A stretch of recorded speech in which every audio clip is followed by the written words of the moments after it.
نحمده ونصلي على رسوله الكريم أما بعد فأعوذ بالله من الشيطان الرجيم بسم الله الرحمن الرحيم رب اشرح لي صدري ويسر لي أمري واحلل عقدة من لساني يفقهوا قولي ربي زدني علما اللهم فقهني في ديني اللهم إني أسألك علما نافعا ورزقا طيبا وعملا متقبلا اللهم صل على محمد وعلى آل محمد كما صليت على إبراهيم وعلى آل إبراهيم إنك حميد مجيد اللهم بارك على محمد وعلى آل محمد كما باركت على إبراهيم وعلى آل إبراهيم إنك حميد مجيد. خیبر کی تقسیم. جب یہود نے امان حاصل کر لی تو جلاوطنی سے پہلے ایک نئی تجویز پیش کی. انہوں نے کہا کہ اے محمد صلی اللہ علیہ وسلم ہمیں اسی سرزمین میں رہنے دیں. ہم اس کی دیکھ بھال کریں گے کیونکہ ہمیں آپ لوگوں سے زیادہ اس کی معلومات ہیں اور پھل اور غلے کی جو پیداوار ہوگی اس کا آدھا آپ ہمیں دے دیں گے. سبحان اللہ. یہ ان لوگوں نے پہلے کیا تجویز پیش کی تھی، پہلے کیا ریکویسٹ کی تھی؟ جی، یہ خیبر کے یہودیوں نے کیا تجویز پیش کی؟ جلاوطن ہو جاتے بول کر بولے تھے نا کہ ہم کو چھوڑ دیں، ہم کو قتل نہ کریں، ہمارے ساتھ جنگ نہ کرے، اب ہم یہ خیبر چھوڑ کر چلے جائیں گے. فرسٹ ان لوگوں نے یہ کہا تو نبی صلی اللہ علیہ وسلم ایکسیپٹ کرے شرط کے ساتھ کہ یہاں پر رہنا ہے تو یہاں سے جانا ہے تو یہ سب چیزیں نہیں لے کر جانا، بہرحال سونا چاندی وغیرہ. اب نکلنے سے پہلے، اب جب نکل رہے تھے ان لوگ کو اور ایک آئیڈیا سدھرا اور ان لوگوں نے کہا کہ ہم کو اسی زمین میں رہنے دیں، ہم لوگ فارمرز ہیں، ہماری زمینیں ہیں، ہماری جو ہے نا آکوپیشن یہی تھا ان لوگوں کا، جو ہے نا پروفیشن یا پھر ان لوگوں کا کام یہی تھا کہ یہ لوگ کسان قسم کے تھے اور ان لوگ زیادہ اس کے ایکسپرٹ تھے. ٹھیک ہے، تو سبحان اللہ ان لوگوں نے کہا کہ ہم کو یہاں رہنے دیں، ہم یہ زمین آپ لوگوں کی زمین اب تو ان کی انڈر میں تھی پہلے، اب محمد صلی اللہ علیہ وسلم اور مسلمانوں کے انڈر میں آ گئی یہ زمین. تو اب ان لوگوں نے کہا کہ یہ زمین پر ہم کو کام کرنے دیں، زمین آپ لوگوں کے انڈر میں رہے گی، کام کرنے دیں اور ہم کو اس کا آدھا پھل ہم لے لیں گے، آدھا آپ کو دے دیں گے. ٹھیک ہے، یعنی سیٹ اپ کو ڈسٹرب نہیں کریں. تو نبی صلی اللہ علیہ وسلم نے اس شرط پر اسے منظور کر لیا کہ آپ صلی اللہ علیہ وسلم جب چاہیں گے انہیں خیبر سے جلاوطن کر دیں گے. چنانچہ اس شرط پر وہ باقی رہے اور حضرت عمر رضی اللہ تعالیٰ عنہ کے عہد میں جبکہ انہوں نے شر اور خباثت کی راہ اختیار کر لی تھی انہیں جلاوطن کر دیا گیا. ٹھیک ہے، پہلے ان لوگوں نے کہا کہ ہم خیبر چھوڑ کر چلے جائیں گے. جب خیبر چھوڑ کر جا رہے تھے لوگ بولے کہ نہیں، ہم خیبر میں ہی ہم کو رہنے دیں، ہم یہاں پر زمین پر کام کریں گے کیونکہ آپ لوگوں کو آئیڈیا نہیں ہے کہ کس طرح سے کلٹیویٹ کرنا لینڈ کو، اور نئے لوگوں کو کیوں آپ لوگ ہائر کرتے ہیں، ہم ہی کام کریں گے اور آپ ہم کو ایسا کام کریں کہ آپ ہم کو آدھا پھل دے دیں، آدھا آپ لے لیں. تو نبی صلی اللہ علیہ وسلم کیا کرے؟ ایکسیپٹ کرے، مگر کنڈیشن رکھے یہ کہ جب چاہیں گے. ٹھیک ہے، آپ صلی اللہ علیہ وسلم کا یہ کتنا حکیمانہ جواب تھا، دیکھیے اس میں کتنی عقل مندی تھی. آپ صلی اللہ علیہ وسلم پوری طرح انکار بھی نہیں کرے اور نہ مکمل بھروسہ کرے. ٹھیک ہے، تو ایکسیپٹ بھی کرے کیونکہ ایکسپرٹیز ان لوگ کے پاس زیادہ تھے، ان لوگ زیادہ اس میں ماہر تھے. تو نبی صلی اللہ علیہ وسلم نے کہا کہ ہاں ٹھیک ہے، اچھا ٹھیک ہے، تم لوگ کام کرو اور ہم جب چاہیں گے، ٹھیک ہے، ہم جب چاہیں گے تمہارے کو یہاں سے جانے کے لیے کہیں گے تو تم چل جانا. تو ان لوگوں نے کہا کہ ہاں ٹھیک ہے. تو اب کب ہوا تھا؟ عمر رضی اللہ تعالیٰ عنہ کے عہد میں، یعنی ان کے دور خلافت میں ان لوگ پھر سے ان کی جو عادت یہ ان کی فطرت ہے شر کرنے کی، نفرتیں پھیلانے کی، لوگوں کو لڑانے کی، مسلمانوں کو، ان کی جب یہ ان لوگوں نے اختیار کی تو ان کو یہاں سے کمپلیٹلی خیبر سے ہٹا دیا گیا. ٹھیک ہے نا، کلیئر؟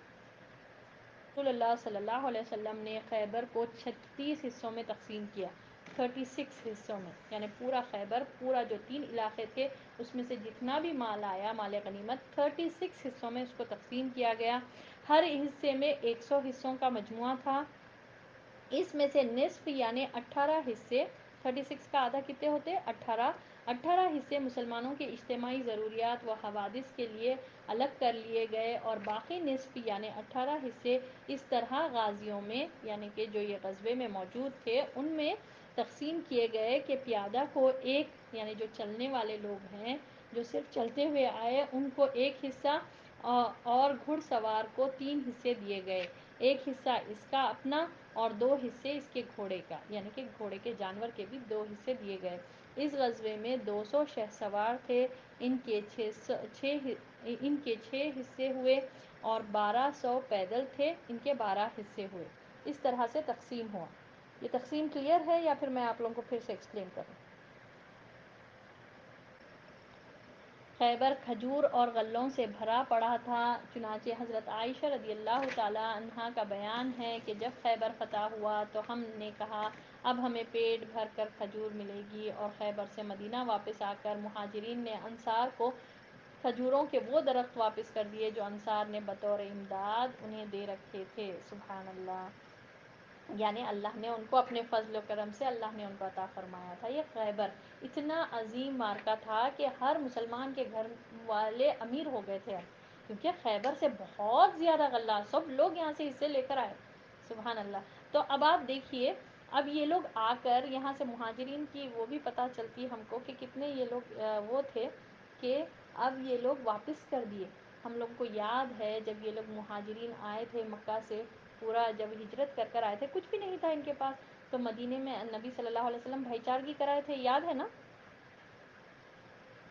ٹھیک ہے، بھائی چارگی کرائے تھے، تو سبحان اللہ، تو یہ لوگوں نے اپنے کھیتیں دیے تھے، کام کر کے آپ لوگ واپس کر دینا ہمارے کو بعد میں۔ تو اب اس موقع پر جب اللہ نے ان کو اپنے فضل سے غنی کر دیا تو یہ لوگ واپس کر دیے، جو جو ان لوگوں نے دیا تھا ہاں ان کو سب واپس کر دیے، کیونکہ اب اللہ نے ان کو اپنے فضل سے عطا فرما دیا تھا۔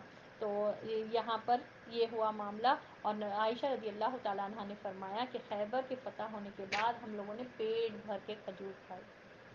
سوچیے، عائشہ رضی اللہ تعالیٰ عنہ فرما رہی ہے، نبی صلی اللہ علیہ وسلم کی زوج مطہرات میں سے ہیں، اور کتنا انہوں نے یہ فرمایا، اور یہ وہ ازواج مطہرات میں سے ہے جن کا گھر 2 مہینے نہیں چلتا تھا۔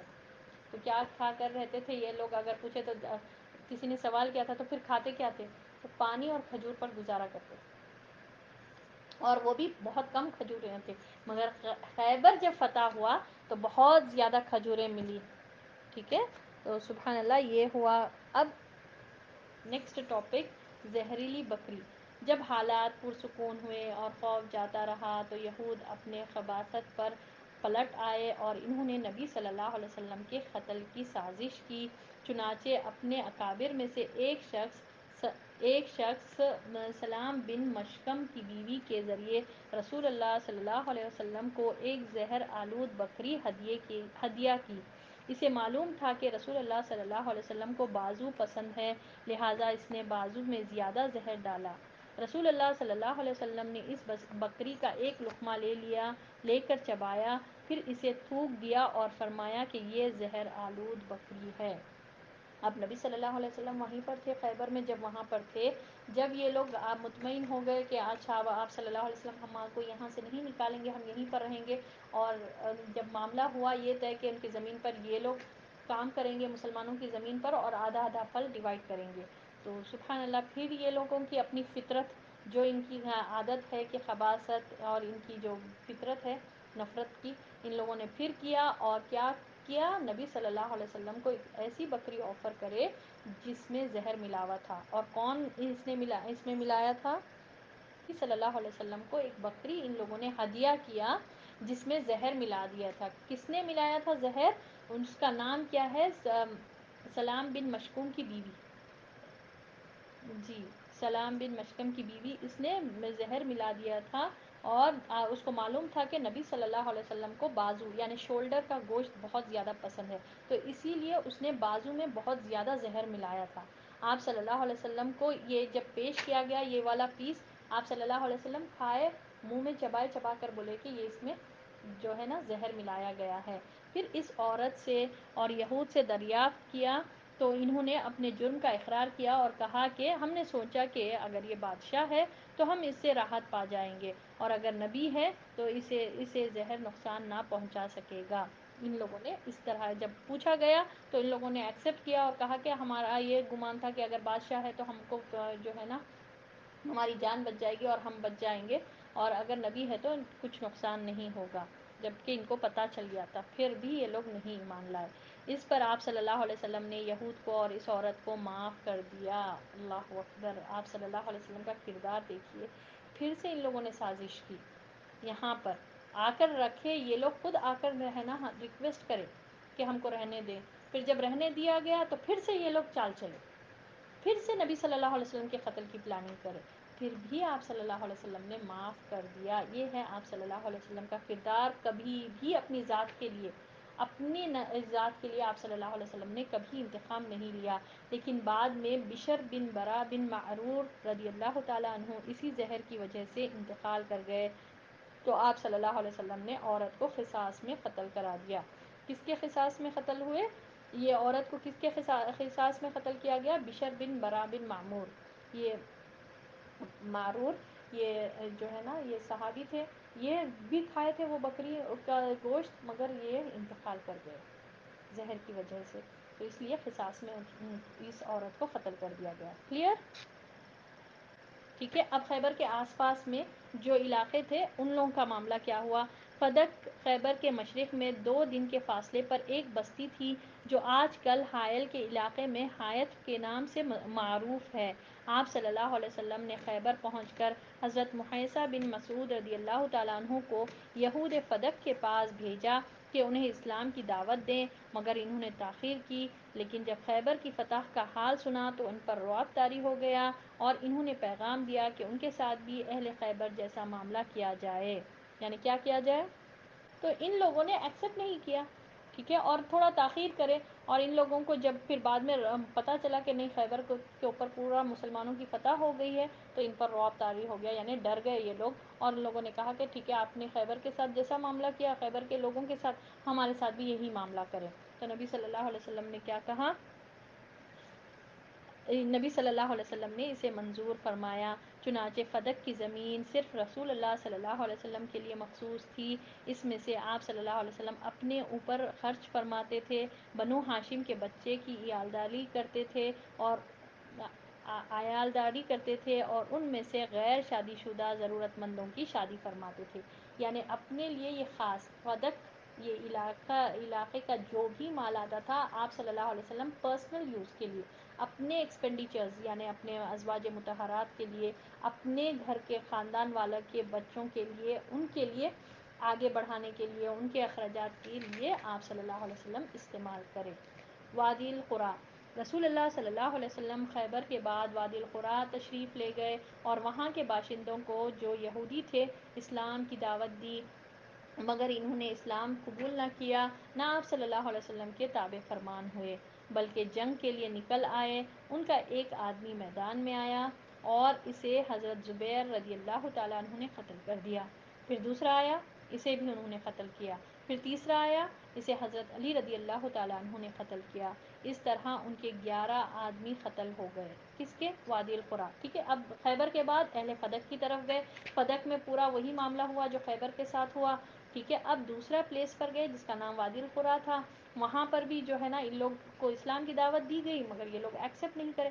اب آپ دیکھیے آپ صلی اللہ علیہ وسلم کا مشن اب کمپلیٹ پر ہے، جنگوں کا اب یہ جو پیک تھا وہ خیبر تھا، ٹھیک ہے، اب فتح ہو گیا۔ اب اس کے بعد اب ہم آگے پڑھیں گے، عمرہ ہوگا، عمرہ خزا ہوگا، پھر غزوہ فتح مکہ ہوگا انشاءاللہ۔ اب یعنی پورا اینڈنگ پر مشن کمپلیشن پر جا رہا تھا، جو اصل تھا یہ اصل دشمن جو ہے نا یہ خیبر کا تھا، وہ بہت بڑا ان کے ہاتھ میں آ گیا تھا، اب مسلمانوں کے ہاتھ میں آ گیا تھا۔ اب اس کے بعد ہم کو معلوم ہے آپ صلی اللہ علیہ وسلم تمام جہان والوں کے لیے رحمت العالمین بنا کر بھیجے گئے، ٹھیک ہے، جتنا جس کے پاس ہے پہنچا سکتے اتنا نہیں، ہر ایک کو پہنچا رہے تھے۔ خطوط کے ٹائم پر بھی ہم لوگوں نے اس کا ذکر کیا۔ اب آپ صلی اللہ علیہ وسلم خیبر کے پاس اطراف میں جو ایریاز ہے وہاں کے لوگوں کو بھی اسلام کی دعوت دیے، تو وادی القریٰ کے لوگ نہیں ایکسیپٹ کرے، انفیکٹ جنگ کرنے پر آمادہ ہو گئے، تو ان کے پاس کے آئے، ایک آدمی آیا اس کو زبیر بن عوام رضی اللہ تعالیٰ عنہ قتل کر دیے، دوسرا آیا اس کو بھی قتل کر دیے، پھر تیسرا آیا تو اس کو حضرت علی رضی اللہ تعالیٰ عنہ قتل کر دیے، اس طرح ان کے 11 آدمی مارے گئے۔ جب بھی کوئی ایک آدمی مارا جاتا تو آپ صلی اللہ علیہ وسلم اس کو اسلام کی دعوت دیتے، اور جب بھی کوئی نماز پڑھتے تو انہیں اسلام کی دعوت دیتے۔ غرض اسی طرح شام ہو گئی، یعنی کہ جب یہ لوگ جنگ کرنے کے لیے اوپر آمادہ ہو گئے تو اس دن کیا ہوا، ان کے 11 آدمی مارے گئے، ایک بھی قتل ہوتا تو نیکسٹ آدمی جو آتا اس کو اسلام کی دعوت دیتے، مگر یہ لوگ ایکسیپٹ ہی نہیں کرے. اس طرح ان کے 11 آدمی قتل ہو گئے. پھر آپ صلی اللہ علیہ وسلم وقفاً جو نماز پڑھتے تھے، نماز پڑھتے ہی پھر ان کو اسلام کی دعوت دیتے تھے، یہ وادی القریٰ کے لوگوں کو، مگر ان لوگوں نے نہیں ایکسیپٹ کیا. غرض اس طرح شام ہو گئی. دوسرے دن صبح آپ صلی اللہ علیہ وسلم پھر تشریف لے گئے، لیکن سورج ابھی نیزہ برابر بھی بلند نہ ہوا تھا کہ یہود شکست کھا گئے اور مسلمانوں نے بہت سا مال غنیمت حاصل کیا. پھر یہود نے گزارش کی کہ ان کے ساتھ بھی اہل خیبر جیسا معاملہ کیا جائے. آپ صلی اللہ علیہ وسلم نے منظور فرمایا. جو خیبر کے ساتھ کیا وہی معاملہ اہل فدق اور وادی القریٰ کے ساتھ کیا گیا. اب پھر اہل تیمہ کی مصالحت. تیمہ کے یہود کو خیبر، فدق اور وادی القریٰ کی خبریں موصول ہوئیں تو انہوں نے جزیے کی ادائیگی پر مصالحت کی اور اپنے علاقے میں امن کے ساتھ برقرار رہا. انہوں نے کہا کہ نہیں، ہم اسلام قبول نہیں کریں گے بلکہ ہم ٹیکس دیں گے. ٹھیک ہے، یہ اہل تیمہ کے لوگ، وہ بھی ایک جگہ کا نام ہے تیمہ. وہاں کے لوگوں نے جب سنا کہ خیبر بھی ایسا ہو گیا، فتح ہو گیا، مسلمانوں کے انڈر میں آ گیا، اور فدق والے بھی پھر بھی ان لوگ بھی اپنے آپ کو سرنڈر کر دیے اور خیبر کی طرح ان کے ساتھ بھی معاملہ ہوا اور وادی القریٰ کے ساتھ بھی یہی معاملہ ہوا، تو تیمہ والے بھی کرے کہ ہاں ٹھیک ہے، ہم اسلام نہیں قبول کریں گے، ہم جزیہ دیں گے، ٹھیک ہے، ٹیکس دیں گے مسلمانوں کو. اس کے بعد حضرت صفیہ رضی اللہ تعالی عنہ سے شادی. حضرت صفیہ رضی اللہ تعالی عنہ بنت حوئی بن اخطب کو جب قیدیوں میں شامل کیا گیا تو انہیں رسول اللہ صلی اللہ علیہ وسلم کی اجازت سے حضرت دحیہ بن خلیفہ کلبی رضی اللہ تعالیٰ عنہ نے لے لیا. لیکن صحابہ رضی اللہ تعالیٰ عنہم نے آ کر رسول اللہ صلی اللہ علیہ وسلم سے عرض کی کہ وہ صرف آپ کے شایان شان ہیں، وہ قریظہ اور نذیر کی سردار ہیں. رسول اللہ صلی اللہ علیہ وسلم نے انہیں بلا کر ان پر اسلام پیش کیا. انہوں نے اسلام قبول کر لیا. اس پر آپ صلی اللہ علیہ وسلم نے انہیں آزاد کر کے ان سے شادی کر لی اور ان کی آزادی ہی کو مہر قرار دیا اور انہیں بعض عورتوں کے حوالے کر دیا، یعنی عورتوں کے گروپ میں شامل کر دیا تاکہ وہ تیار کریں. ٹھیک ہے، تو یہ صفیہ بنت حوئی بن اخطب کی بیٹی ہے. حوئی بن اخطب کو کب مارا گیا؟ ایک بنو نذیر و بنو قریظہ کے سردار کی بیٹی تھی. ان کے والد بھی بنو سردار یعنی کہ بنو نذیر کے سردار تھے. یعنی سردار کی بیٹی، ادھر سے بھی ننیال بھی سردار تھے اور ددیال بھی، انہوں سردار کی بیٹی تھی. تو اتنے بڑے ان کا رتبہ تھا. تو ان کو نبی صلی اللہ علیہ وسلم کی اجازت سے دحیہ کلبی رضی اللہ تعالیٰ عنہ لے لینا چاہتے تھے. قیدیوں میں شامل کر دیے گئے. ٹھیک ہے، پورے عورتوں کو قیدیاں بنا لیے، پھر بعد میں بانٹ لیتے، ہم کو معلوم ہے. ٹھیک ہے، اس سے پہلے بھی ہم کون سے غزوے میں دیکھے، جو دوسرے جو ہے نا ازواج مطہرات میں سے کس کے بارے میں ہم پڑھ رہے تھے، تو وہ آئے تھے نا غزوے میں قیدی بن کر. ویری گڈ، ماشاء اللہ، بارک اللہ فیک. جویریہ رضی اللہ تعالیٰ عنہ کس کے اس میں آئے تھے؟ وہ کس کے حصے میں آئے تھے؟ لا الہ الا اللہ نہیں ہے بھائی، زید بن حارث ان کے والد کا نام تھا. بہرحال اس غزوے میں، ٹھیک ہے، غزوہ خیبر میں صفیہ بنت حوئی بن اخطب کی بیٹی تھے. یہ بنو نذیر کے تھے. تو اب یہاں پر پورے قلعوں کی فتح ہو گئی اور ان کے جو شوہر تھے کنانہ، وہ جو ہے مارا گیا. کس میں؟ بدہدی میں. اس کو بتایا گیا تھا کہ نہیں لے کر جانا زیور، تو یہ لے کر جا رہا تھا چرا کر، تو لے کر اس کو قتل کر دیا گیا. اب رہے صفیہ بنت حوئی، یہ جو ہے نا قیدیوں میں شریک کر دیے گئے. تو جب ان کو دحیہ کلبی رضی اللہ تعالیٰ عنہ بولے کہ نہیں، میرے کو یہ چاہیے، صفیہ چاہیے، تو صحابہ رضی اللہ تعالیٰ عنہ نے مشورہ دیا کہ نہیں، یہ تو لیڈر کی بیٹی ہے، یہ تو آپ کے شان شیان ہے، یعنی کہ آپ کو یہ سوٹ کریں گے، آپ ان سے نکاح کر لیں گے. تو نبی صلی اللہ علیہ وسلم ان کو بلائے اور ان کو بلا کر اسلام کی دعوت بھی پیش کرے. تو انہوں نے اسلام بھی قبول کر لیا. تو آپ صلی اللہ علیہ وسلم ان کو آزاد کر دیے. ٹھیک ہے، یعنی کہ جو رقم تھی وہ ادا کر دی آپ صلی اللہ علیہ وسلم اور ان کی آزادی کو ہی مہر قرار دیے. اور اس کے بعد آپ صلی اللہ علیہ وسلم نے ان سے نکاح کر لیا. ٹھیک ہے، تو یہ تھے صفیہ بنت حوئی. اور صفیہ بنت حوئی کا یہ ہے کہ والدہ بھی بنو قریظہ کی سردار کی بیٹی تھی اور والد بنو نذیر کی سردار تھے. ٹھیک ہے، اب یہ کون سے غزوے میں، یہ کون سے قتیبہ کے تھرڈ اس میں ہے، ان کو ملے نا. ٹھیک ہے، تو پورے عورتوں کو ایک جگہ شامل کر لیا گیا. پھر اس کے بعد ہم لوگوں نے دیکھا کہ کس طرح سے کنانہ کو قتل کر دیا گیا اور پھر ان کو قیدی بنا لیا گیا. پھر یہ ان کا تعلق جو ہے نا ان کے بارے میں ایک بریف یہ بتا رہی ہوں میں. ان کا تعلق موسیٰ علیہ السلام کے بھائی ہارون علیہ السلام ہے نا، ہارون علیہ السلام کی نسل میں سے تھے یہ صفیہ بنت ہوئی، اور بہت خوبصورت تھے. جب یہ نبی صلی اللہ علیہ وسلم نکاح کر کے واپس مدینہ لے کر آئے نا، تو پورے لوگ آ کر دیکھتے تھے، خوبصورتی دیکھنا چاہتے تھے صفیہ بنت ہوئی کی. اور ازواج مطہرات ایز یہ ریلیشن ہے ہی نا ایسا سوتنوں کا، تو بہرحال سب کو وہ آیا سبحان اللہ. وہ لوگ عائشہ رضی اللہ تعالیٰ عنہ اور حفصہ رضی اللہ تعالیٰ عنہ جو ہے ایک موقع پر ان کو بولے کہ ہم لوگ تو بڑے ان کی بیٹی ہے، ابو بکر کی بیٹی ہے اور عمر کی بیٹی ہے، ہمارے تو والد بھی ایسے بڑے بڑے وہ ہیں، تم تو یہودی کی بیٹی ہو. تو وہ رونے لگ گئی. تو نبی صلی اللہ علیہ وسلم آئے نبی صلی اللہ علیہ وسلم آ کر پوچھے کیا ہوا ہے صفیہ؟ تو بولے کہ نہیں، مجھے ان لوگوں نے ایسا کہا. یہ باتیں تو دیکھیں یہ ریلیشن نیچرل ہے وہاں پر، اس دور میں نیچرل فیلنگس کھارے کیا دیکھیں ہم بھی ہیں، ہم سمجھ سکتے یہ فیلنگس کو، ٹھیک ہے. بہرحال کمپٹیشن ہوتا تھا کہ میرے کو زیادہ چاہتے، میرے کو محمد صلی اللہ علیہ وسلم زیادہ چاہتے، میں زیادہ خوبصورت. اب ان کی خوبصورتی دیکھنے کے لیے پورے لوگ جا رہے تھے مدینہ. اب لازمی بات ہے عورت ہونے کے ناطے دوسرے لوگوں کو وہ ہوا.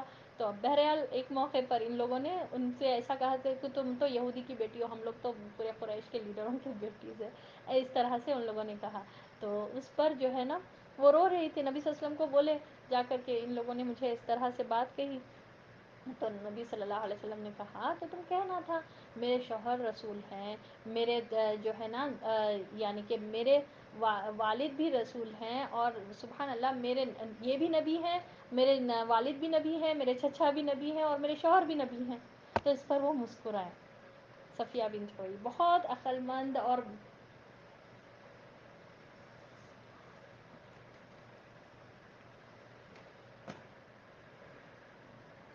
انتہائی عقل مند، خوبصورت اور خوش اخلاق کردار خاتون تھی. بہت زیادہ صابرہ اور شاکرہ عورت تھی یہ، بہت زیادہ سچ بولتے تھے. جب آپ صلی اللہ علیہ وسلم کی وفات کا وقت تھا، تمام ازواج مطہرات جو ہے نا بالکل گھیرے ہوئے تھے، آپ صلی اللہ علیہ وسلم کے قریب کھڑے ہوئے تھے، دیکھ رہے تھے. تو صفیہ بنت ہوئی جو ہے نا یہ کہے روتے روتے کہ کاش آپ کا درد میں لے سکتی. تو اس پر جو ہے نا دوسرے ازواج مطہرات دوسرے بیویوں نے ایک فیس بناتے ہیں اپن، ہاں انہوں بڑے آئے بات کرنے، ایسا کچھ ایک فیس وہ کرے، ٹرن کرے. جس پر نبی صلی اللہ علیہ وسلم نے کہا واللہ صفیہ نے جو کہا ہے وہ بالکل سچ ہے، کچھ بولنے کے لیے نہیں کہے، یہ بالکل سچی خاتون ہے. تو تم لوگوں نے جو یہ اس طرح سے کیا یہ غلط ہے، یہ آپ صلی اللہ علیہ وسلم نے کہا تھا. بہرحال صفیہ رضی اللہ تعالیٰ عنہ کا وفات 50 ہجری میں ہوئی، اور ان سے 10 حدیثیں مروی ہیں، اور جنت البقیع میں ان کی پھر تدفین ہوئی. ٹھیک ہے نا.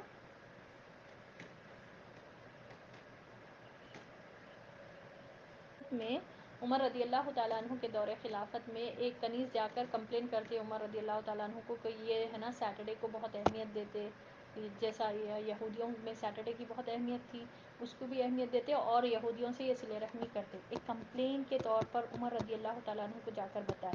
تو عمر رضی اللہ تعالیٰ عنہ آ کر صفیہ بنت ہوئی سے دریافت کرے تو انہوں نے کہا کہ نہیں، یہ غلط بات ہے. جب سے مسلمانوں کے لیے جمعے کی اہمیت بتا دی گئی میں جمعے کو زیادہ اہمیت دیتی ہوں. اور رہی بات صلہ رحمی کی، تو نبی صلی اللہ علیہ وسلم نے فرمایا کہ اپنے رشتہ داروں سے صلہ رحمی کرو، میں اس لیے صلہ رحمی ان کے ساتھ کرتی ہوں. ٹھیک ہے. باپ اور شوہر کٹر دشمن تھے، باپ ہوئے بن اخطب اور کنانہ جو ہے کٹر دشمن. اور یہ کنانہ جو ہے نا ان کو ہے نا ایک چانٹا مارا تھا صفیہ بنت ہوئی کو. ٹھیک ہے. بہت خوبصورت تھے یہ اور ینگ بھی تھے. تو یہ جب ہے نا نبی صلی اللہ علیہ وسلم جب خیبر پر آئے تو انہوں نے خواب میں یہ دیکھا، صفیہ بنت ہوئی کو خواب آیا کہ آسمان سے چاند ٹوٹ کر ان کی گود میں گرا. تو وہ اٹھ کر اپنے شوہر کو بولتے کہ میرے کو اتنا خوبصورت خواب آیا کہ میں دیکھی کہ آسمان سے چاند ٹوٹ کر میرے گود میں گرا. تو وہ شوہر ایز محمد صلی اللہ علیہ وسلم سے بہت زیادہ نفرت رہتی. تو کہتے کہ معلوم تم کو کہ تم کو محمد صلی اللہ علیہ وسلم سے شادی کرنا ہے، تمہارا وہی مطلب ہے کہ ان سب پورا عرب ان کا دیوانہ ہو رہا، تم بھی انہی سے نکاح کرنا چاہتی ہو، بول کر بہت زور سے چانٹا مارتے. جس کی وجہ سے ان کے گال پر، ان کے رخسار پر جو ہے نا نشان بیٹھ جاتا. آپ صلی اللہ علیہ وسلم پوچھتے پھر کہ یہ کیا نشان ہے ایسا کیا؟ تو سبحان اللہ وہ پھر بتاتے کہ شوہر نے مارا تھا ان کو. تو یہ ایک ہے، اور یہ بہت زیادہ تقویٰ، تمام ازواج مطہرات اللہ کی بہت زیادہ عبادت گزار، حالانکہ یہودی تھے، نکاح کے ٹائم پر ابو ایوب انصاری رات بھر پہرا دیے، ٹھیک ہے، جب آپ صلی اللہ علیہ وسلم کا ولیمہ ہوا تو وہیں پر رکے تھے، تو نبی صلی اللہ علیہ وسلم نکلے باہر، اپنے خیمے سے باہر نکل کر پوچھے کہ کیا ہوا ابو ایوب، آپ یہاں پر کیوں کھڑے ہوئے ہیں ہتھیار لے کر؟ نہیں، وہ یہودی کی بیٹی ہے، ہو سکتا ہے آپ کو رات میں کچھ قتل کر دیں گے، اس لیے میں پہرا دے رہا تھا بول کر بولتے، تو نبی صلی اللہ علیہ وسلم بولتے نہیں نہیں، ایسے کوئی بات نہیں ہے۔ جی جی جی بالکل، تو یہ بہرحال صفیہ بنت ہوئی کے بارے میں ہے، بہت زیادہ خوبصورت تھی اور پکوان بہت اچھا کرتی تھی، سبحان اللہ۔ نبی عائشہ رضی اللہ تعالیٰ عنہ فرماتی ہیں کہ میں نے صفیہ کے جیسا کوئی پکوان کبھی نہیں دیکھا، یہ بہت اچھا پکاتی تھی، سبحان اللہ۔ بہرحال یہ تھا، اس کے بعد کیا ہوا، جب خیبر اور وادی القریٰ فتح ہو گیا، فتح اور تیمہ کے باشندوں نے اطاعت قبول کر لی اور آپ صلی اللہ علیہ وسلم نے مدینہ واپسی کی راہ لی، تو وادی صحبہ میں پہنچ کر حضرت صفیہ رضی اللہ تعالیٰ عنہ حلال ہو گئی، یعنی واپس ہو رہے تھے مدینہ کے لیے، تو راستے میں وادی صحبہ کا یہ ایک جگہ کا نام ہے، وہاں پر پہنچ کر وہ حلال ہو گئی، ان دا سینس کہ دیکھا جاتا تھا نا کہ کوئی جو ہے نا پریگننٹ ہے یا نہیں ہے، وہ دیکھنے کے لیے کچھ عرصہ ٹائم لمٹ رہتی تھی، تو وہ ٹائم پر یہ حلال ہو گئی یہ جگہ پر، تو آپ صلی اللہ علیہ وسلم نے چنانچہ انہیں آپ صلی اللہ علیہ وسلم کے پاس رخصت کر دیا گیا، اور آپ صلی اللہ علیہ وسلم نے دولہے کی حیثیت سے ان کی ہمراہ صبح کی اور کھجور، پنی اور گھی سے ولیمہ کر لیا، اور 3 روز شب ہائے عروسی کے طور پر ان کے ساتھ قیام فرمایا، پھر روانہ ہو گئے اور سفر 7 ہجری کے آخر یا ربیع الاول کے 7 ہجری کے اوائل میں مدینہ تشریف لائے۔ کب نکلے تھے؟ محرم میں، اور آئے سفر کی لاسٹ میں یا پھر جو ہے نا ربیع الاول کے سٹارٹنگ میں، آلموسٹ 2 مہینے کے اوپر کا یہ سفر تھا، اتنا بڑا سفر تھا، تب آپ صلی اللہ علیہ وسلم مدینہ پہنچے، ٹھیک ہے۔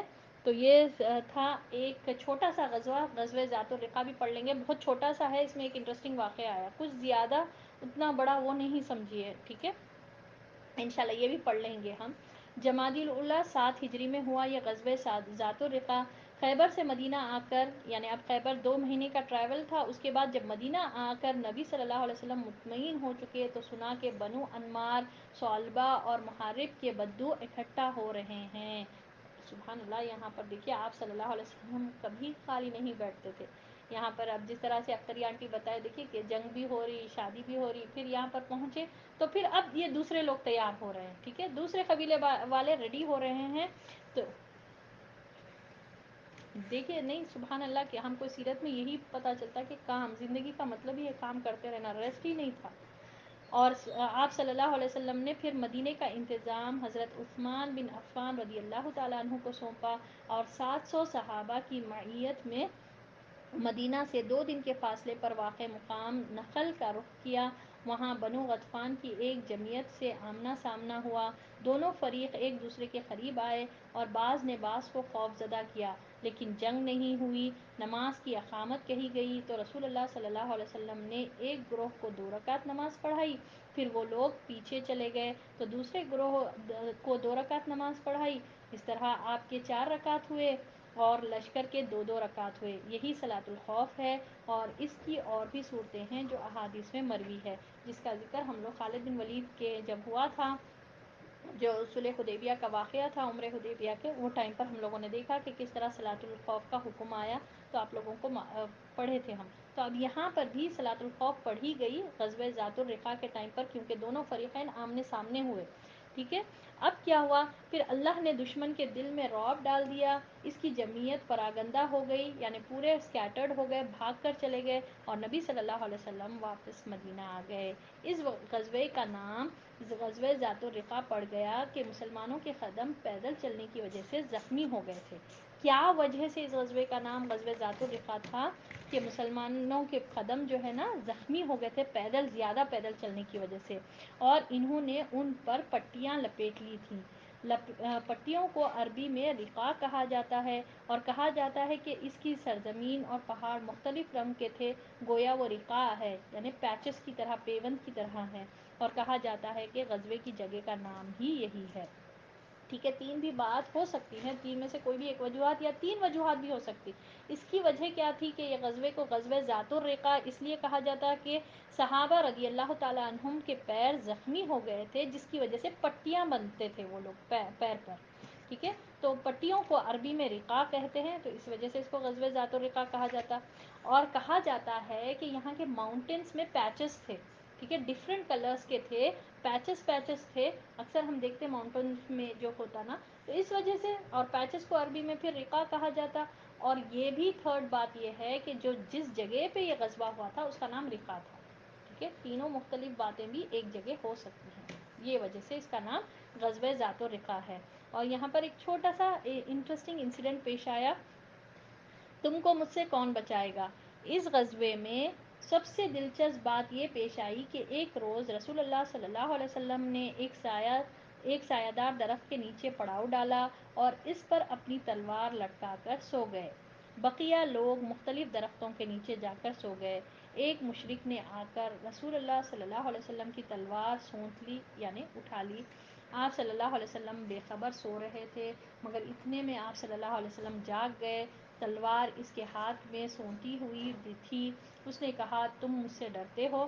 تو آپ صلی اللہ علیہ وسلم نے فرمایا، نہیں۔ اس نے کہا، تو تم کو مجھ سے کون بچائے گا؟ تو آپ صلی اللہ علیہ وسلم نے فرمایا، اللہ۔ یہ سن کر تلوار اس کے ہاتھ سے گر گئی۔ وہ تلوار رسول اللہ صلی اللہ علیہ وسلم نے اٹھا لی۔ پھر آپ صلی اللہ علیہ وسلم نے فرمایا، اب تم کو مجھ سے کون بچائے گا؟ اس نے کہا، آپ اچھے پکڑنے والے ہیں، یعنی احسان کیجئے۔ آپ صلی اللہ علیہ وسلم نے اسلام کی دعوت دی، وہ مسلمان تو نہ ہوا، لیکن یہ عہد کیا کہ وہ نہ آپ صلی اللہ علیہ وسلم سے لڑائی کرے گا، نہ لڑنے والوں کا ساتھ دے گا، یعنی وہ اسلام بھی نہیں قبول کرا، مگر عہد یہ کرا کہ نہ میں لڑنے والوں کا ساتھ دوں گا، نہ میں آپ لوگوں سے لڑوں گا۔ اس کے بعد آپ صلی اللہ علیہ وسلم نے اس کی راہ چھوڑ دی۔ اس نے اپنی قوم میں واپس جا کر کہا، میں تمہارے پاس سب سے اچھے انسان کے یہاں سے آ رہا ہوں۔ سبحان اللہ۔ عام اہل مغازی کہتے ہیں کہ یہ غزوہ 4 ہجری میں پیش آیا، مگر صحیح یہ ہے کہ یہ 7 ہجری میں غزوہ خیبر کے بعد پیش آیا، کیونکہ حضرت ابو ہریرہ اور ابو موسیٰ اشعری رضی اللہ تعالی عنہما اس غزوے میں موجود تھے، اور یہ دونوں نبی صلی اللہ علیہ وسلم کے پاس غزوہ خیبر کے بعد ہی آئے تھے، جیسا کہ ہم پیچھے پڑھ چکے ہیں۔ اس غزوے سے پہلے اور اس کے بعد راستوں کے امن، دہشت گردوں کی سرکوبی اور تخریبی مجموعوں کو منتشر کرنے کے لیے متعدد سرایا روانہ کیے گئے، لیکن توالات سے بچنے کے لیے یہاں پر ذکر نہیں کیا جا رہا، یعنی بہت سے سریا اور بھی ہوئے، ٹھیک ہے، اس غزوے کے بعد، تو اس میں یہاں پر آپ صلی اللہ علیہ وسلم کرے اور سریا بھی بھیجائے تھے، ٹھیک ہے، تو اس پر یہاں پر ذکر نہیں ہے۔ تو بہرحال یہ چھوٹا سا غزوہ ہے ذات الرقاع۔ انٹرسٹنگ چیز اس میں بس ایک ہی چیز دلچسپ ہوئی، وہ جو تھا جو ہم لوگوں نے پڑھ لیا کہ ایک شخص آیا، مشرک تھا، اس نے تلوار اٹھا لی، نبی صلی اللہ علیہ وسلم سو رہے تھے ایک جھاڑ کے نیچے، اور دوسرے صحابہ رضی اللہ تعالیٰ عنہ مختلف جھاڑوں کے نیچے سو گئے تھے، آپ صلی اللہ علیہ وسلم اکیلے تھے ایک جھاڑ کے نیچے، تو یہ دیکھ کر آپ صلی اللہ علیہ وسلم کی تلوار اٹھا لیا۔ تو اس نے کہا کہ اب آپ مجھ سے ڈرتے ہیں؟ نبی صلی اللہ علیہ وسلم فرمائے، نہیں۔ تو تمہیں مجھ سے کون بچائے گا؟ تو نبی صلی اللہ علیہ وسلم نے فرمایا، اللہ۔ تو وہ ڈر گیا، وہ شخص ڈر گیا، ڈر کے اس کے ہاتھ سے تلوار ہی چھوٹ گئی۔ تو پھر آپ، جی بہت مشہور واقعہ ہے یہ، ہاں یہ بہت مشہور واقعہ ہے، یہ سب کو پتہ ہے، معلوم ہوگا یہ، جی جی جی بالکل استری آنٹی، بہت مشہور واقعہ ہے یہ ہے نا، چھوٹے بچوں کی بھی کہانیوں میں لکھا ان لوگوں کو بھی سنایا جاتا ہے، اور بچوں کو بھی سنانا چاہیے یہ، تو اللہ بچانے والا ہے، یہ بچوں کو بھی بہت انٹرسٹنگ لگے گا، ٹھیک ہے، تو چھوٹے بچوں کو بھی جب بھی ہے نا سوتے وقت یہ کہانی سنائیں۔ آپ صلی اللہ علیہ وسلم کے ساتھ ایک بار ایسا ہوا تھا، تو آپ صلی اللہ علیہ وسلم نے جب کہا کہ اللہ مجھے بچائے گا، تو وہ ڈر گیا، اور پھر اس نے کہا، اور اس نے کتنی بہترین بات کی، دیکھیے کہ اس نے کہا کہ میں تم میں سے بہترین انسان سے مل کر آ رہا ہوں۔ صرف کتنی ملاقات ہوئی آپ صلی اللہ علیہ وسلم کے ساتھ، مگر واقعی کیسا، آپ صلی اللہ علیہ وسلم نے جب اس کو چھوڑ دیا، معاف کر دیا، تو اس نے کہا کہ میں بہترین انسان سے مل کر آ رہا ہوں، سب سے اچھے انسان سے. اس طرح محمد صلی اللہ علیہ وسلم نے دیکھیے ایک شخص کے ہاتھ میں تلوار ہے اور اپوزٹ آپ صلی اللہ علیہ وسلم اکیلے تھے، نہتے تھے، مگر آپ صلی اللہ علیہ وسلم نے کہا کہ اللہ مجھے بچائے گا. تو یہ ہے نا، ہم کو اللہ سے اتنا تقویٰ ہونا چاہیے کہ اللہ ہمارا سننا محافظ ہے، سب سے بڑا محافظ. اللہ ہمارے عملوں کو قبول فرمائے، اللہ ہم سب سے راضی ہو جائے، اور آخر میں اللہ تعالیٰ اس محفل کا شمار اپنے بہترین محفل میں فرمائے. آمین یا رب العالمین. وآخر الدعوانا ان الحمد للہ رب العالمین. سبحان ربک رب العزت عما یصفون وسلام علی المرسلین والحمد للہ رب العالمین. سبحانک اللہم وبحمدک نشہد ان لا الہ الا انت نستغفرک ونتوب الیک. السلام علیکم ورحمۃ اللہ وبرکاتہ.